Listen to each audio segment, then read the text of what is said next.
Welcome to my new blog होइन गाइजहरू आज जस्तै गाविसतिर आयो घुम्न आइदियो भनेर आइदिएको होइन। अब 9 पनि बज्छ रातिको।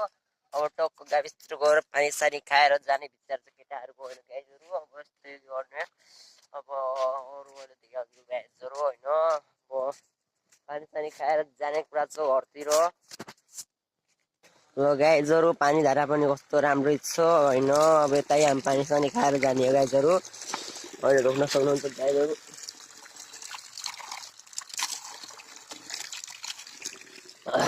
दुईवटा भाइहरू उतै रोकिया छ। अब घरतिर पनि हिँड्ने होइन गाइजहरू। अब के गर्ने घरतिर पनि हिँड्दिन लाग्छ। आइसकेको छ आज गेडादेखि आएर त आज फर्स्ट दिन घुमिदिउँ भनेर घुमिदिनु लागेको छ नि त भाइ। केटीसँग त्यो केटी नभएर डिप्रेसन पनि भइसकेको छ यसलाई। ल गाइजहरू होइन अहिले यति नै त्यसो पार्ट 4 यो अनि पार्ट 5 अलि पछितिर आउँछु। अब घर जाने बेला बनाउँछु त्यो होइन गाइजहरू। घरको बाटो पनि देखाउँछु हजुरहरूलाई। ल यति भन्दै बिदा छ गाइजहरू।